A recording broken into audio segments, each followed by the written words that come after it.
хөрс бий болгож байгаа байхгүй. Энэ эмзэглэл сэтэл нь яг л ингэж гараад байна шүү дээ. Энд чинь яагаад хүний үг сонсохгүй байгаа? Яагаад худлаа ярьсан хүний үнэн штэ гэж итгэж нүдэн балаа чихэнд гэж үннийг хэлсэн үнийг яагаад шууд зүгээр юу ч биш болгож байгаа юм. Тий.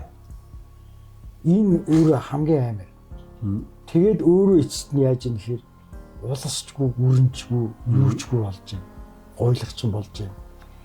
Үннийг олоод харсан хүний хоёр нүдээс цоглоод ухаад авчиж байна. Лир бам дээр. Тийм ээ.